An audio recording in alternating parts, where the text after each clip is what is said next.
محترم بھائی اور بہنوں، حج آدم علیہ السلام سے شروع ہوا ہے۔ عبادات میں کوئی اجتہاد اور عقل نہیں، جیسے اللہ نے کہا ہے ویسے کرنا ہے۔ نماز اپنی عقل سے ہم معلوم نہیں کر سکتے، روزہ ہے، حج ہے۔ عبادات میں جیسے آسمان والے نے بتایا اور جیسے جناب رسول اللہ صلی اللہ علیہ وسلم نے کر کے دکھلایا، بس ہم نے وہ کرنا ہے۔ باقی چیزوں میں معاملات ہیں، زندگی کی باقی ضروریات ہیں، اس میں زمانے کے لحاظ سے سوچ بچار بھی ہے، تبدیلی بھی ہے، اجتہاد بھی ہے۔ عبادت اسے کہتے ہیں جس میں بس جو اللہ نے کہا، جو اس کے نبی نے فرمایا، کر کے دکھایا، ویسے کرنا ہے۔ ہمارے نبی پاک کا میں تھوڑا سا آپ کو مختصر خاکہ حج کا بتا دیتا ہوں۔ جناب رسول اللہ صلی اللہ تعالی علیہ وسلم نے حج کا جب اعلان فرمایا، یہ 10 ہجری، تو اطراف سے قبائل جمع ہوئے، کوئی 12,000 کا مجمع اکٹھا ہو گیا مدینہ میں۔ 25 تاریخ کو بروز ہفتہ آپ نے نماز ظہر سے پہلے غسل فرما کے 2 چادریں احرام کی نیت کے بغیر 2 چادریں باندھ، کرتا بھی اتار دیا، تہمد بھی اتار دیا۔ سحارا ایک بستی ہے جو آج کل مسقط میں آتی، وہاں سے ایک کپڑا آتا تھا، اس کی آپ نے 2 چادریں لی۔ پھر آپ نے ظہر کی نماز کے بعد اپنے پورے قافلے کو لیا، ذوالحلیفہ جس کو آج کل ابیار علی کہتے ہیں، یہاں آپ نے آ کر قیام فرمایا، اور عصر، مغرب، عشاء اور فجر اور ظہر 5 نمازیں آپ نے یہاں ادا فرمائیں۔ آپ گزر رہے تھے کہ جبریل ہے کہ یا رسول اللہ، اللہ فرما رہے ہیں یہ پاک وادی ہے، یہاں آپ قیام فرمائیں۔ ایک رات کی قیام کے بعد صبح آپ نے فجر کی نماز کے بعد غسل فرمایا، خوشبو لگائی، اپنے بالوں کو تیل لگایا، پھر شہد لگایا۔ شہد گوند کا کام دیتا ہے، چونکہ اب ننگے سر جانا تھا تو بال بڑے تھے آپ کے، شانوں تک آئے ہوئے تھے، تو آپ نے ان کو شہد لگا کے نا وہ جوڑ دیا، آپس میں جوڑ دیا۔ اور عائشہ رضی اللہ تعالیٰ نے آپ کو خوشبو لگائی۔ جسم پہ خوشبو لگا سکتے ہیں احرام سے پہلے، احرام کے کپڑے کو نہیں، جسم پہ خوشبو لگا سکتے ہیں احرام کی نیت کرنے سے پہلے۔ بالوں میں، مانگ میں آپ نے خوشبو لگائی۔ پھر اس کے بعد آپ نے ظہر کی نماز ادا فرمائی اور آپ اونٹنی پہ سوار ہوئے اور قبلہ رخ ہو کر آپ نے کہا لبیک حجۃ اللہم لبیک، اپنے حج کا احرام باندھا۔ تو جبریل آئے کہ یا رسول اللہ، اللہ تعالیٰ فرما رہے ہیں عمرے کو شامل فرمائے۔ وہاں سے آپ چلے، آپ کے ساتھ کوئی 12,000 کا مجمع تھا، اور آپ ملل میں آپ نے قیام فرمایا۔ ملل سے نکلے، روحا میں پہنچے۔ روحا میں کنواں ہے، وہاں 70 نبیوں نے قیام کیا ہے حج کے دوران، حج پر جاتے اور آتے ہوئے۔ وہاں آپ نے بھی قیام فرمایا، رات بھی ٹھہرے۔ روحا سے چل کر آپ افایا پہنچے، افایا سے عرج پہنچے، عرج سے ابوا پہنچے۔ ابوا پہنچے تو سامنے بستی تھی جہاں آپ کے سارے انتظام کیے گئے تھے رہائش کے، اور یہ قافلہ 12,000 کا اب 60-70,000 کا ہو چکا تھا۔ تو ابوا میں آپ کی والدہ کی قبر ہے، حضرت آمنہ رضی اللہ تعالیٰ عنہ کی قبر مبارک ہے۔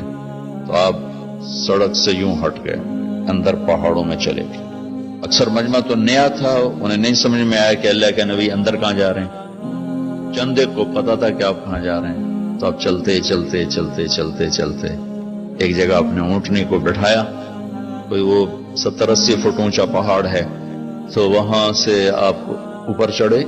یہ اپریل کا مہینہ تھا اور ماں کی قبر کے سرانے تشریف لائے، اور یوں اپنے گھٹنے اٹھائے اور ہاتھ یہاں رکھے اور سر یہاں لیا، یہ پوزیشن بنائی جیسے چھوٹے بچے بناتے، اور پھر جوں سرہانے بیٹھ کے رونا شروع کیا۔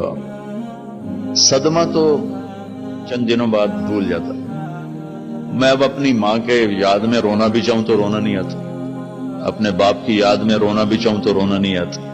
اور میرے نبی کو 57 برس گزر چکے تھے ماں کے گئے ہوئے، تو وہ 57 سال پرانا درد ابھی زخم بھرا نہیں، آپ اس پوزیشن میں بیٹھے اور اتنا روئے کہ سارا رواں آپ کا آنکھ بن کے رو رہا تھا، وہ ساری داڑھی آپ کی آنسوں سے تر ہو گئی، اور آپ نے آگے جانے سے انکار کر دیا کہ میں آج رات اپنی ماں کے پاس ٹھہروں گا۔ آپ نے رات وہیں گزاری۔ کیا رات تھی! اب وہاں سے چلے تو آپ عصفان پہنچے۔ عصفان تھے تو آپ نے کہا ابوبکر یہ کون سی جگہ ہے؟ کہا جو عصفان۔ کہا میں دیکھ رہا ہوں ہود اور صالح علیہ السلام گزر رہے ہیں اس وادی سے، لبیک کہتے ہوئے حج کو جا رہے ہیں۔ عصفان سے آپ مر الزہران پہنچے، پھر وہاں سے آپ صرف پہنچے، پھر وہاں سے آپ تنعیم پہنچے۔ تنعیم میں آپ نے احرام کی چادروں کو تبدیل فرمایا، جو 2 چادریں مدینہ میں زیب تن فرمائی تھی، تنعیم اتار کر تو نہیں چادر اسی کپڑے کی۔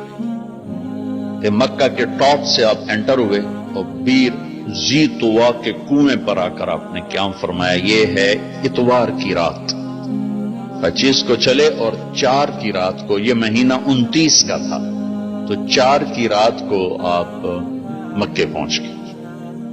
اور اتوار کو صبح آپ نے غسل کیا، خالی پانی بہایا اور عمرہ کے لیے تشریف لے گئے۔ صفا مروہ کی طرف سے آپ پہنچے، بابو بنی شیبہ کے سامنے آپ نے اونٹنی کو بٹھایا تو بنو ہاشم خاندان کے بچے آ گئے، ان سب کو ملے، کئیوں کو اونٹنی پہ بٹھا لیا، کئیوں کو پیار کیا، گلے لگایا، پھر ان سب سے ہو کر بابو بنی شیبہ، یہ بابو بنی عبد مناف تھا، آپ کے خاندان کا دروازہ تھا، اس سے آپ انٹر ہوئے، اور جب آپ فارغ ہوئے تو بابو بنی مخزوم سے آپ باہر نکلے۔ آپ نے جاتے ہی حجر اسود کا بوسہ لیا، پھر سجدہ کیا، پھر بوسہ لیا، پھر سجدہ کیا، پھر بوسہ لیا، پھر سجدہ کیا، پھر آپ رونے لگے، بہت روئے۔ اس کے بعد آپ طواف شروع فرمائے۔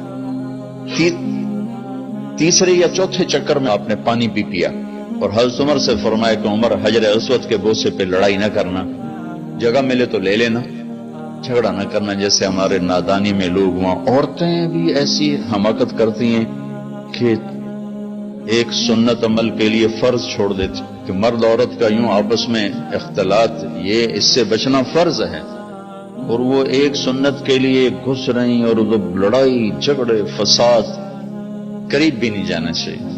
اللہ کے نبی نے استلام کیا، جب رش ہو گیا تو آپ کے پاس ایک لکڑی تھی، وہ دور سے یوں لکڑی کو لگا کر اور اس کا بوسہ لے لے۔ پہلا آپ نے بوسہ لیا، اس کے بعد رش ہو گیا، پھر آپ نے ہر دفعہ بوسہ ایک دفعہ بوسہ لیا، اس کے بعد آپ کے پاس ایک لکڑی تھی، اس لکڑی کو آپ یوں چھوتے تھے اور حجر اسود کو، اور اس کا بوسہ لے لیتے تھے۔ بوسہ صرف ایک دفعہ، پھر جب آپ نے 2 نفل پڑھ لیے اور تشریف لے گئے صفا مروہ کے لیے تو پھر حجر اسود کا بوسہ لیا اور آپ نے جا کر صفا مروہ پہ 7 چکر پورے کیے۔ بعض روایت میں ہے کہ 3 چکر پیدل کیے، پھر مجمع زیادہ ہو گیا تو 4 اونٹنی پر بیٹھ کر گیا تاکہ لوگ دیکھ لیں۔ اس کے بعد آپ نے اعلان فرمایا کہ بھئی جن کے پاس قربانی کا جانور نہیں ہے وہ احرام کھول دو۔ تو صحابہ نے کہا یا رسول اللہ آپ کھولیں، تو آپ نے فرمایا کہ میرے پاس قربانی کا جانور ہے، ابو بکر کے پاس، عمر، زبید، طلحہ یہ نہیں کھولیں گے جو کہ ان کے پاس بھی قربانی کا جانور ہے، باقی جن کے پاس نہیں کھول دو۔ تو سب نے کھول دی اور حج افراد بھی تمتع بن گیا، حج قران بھی تمتع بن گیا۔ اب نہیں ہو سکتا، جو نیت کریں گے وہی کرنی پڑے گی، لیکن اللہ کے نبی کا خاص حکم تھا تو سب کا حج تمتع بن گیا۔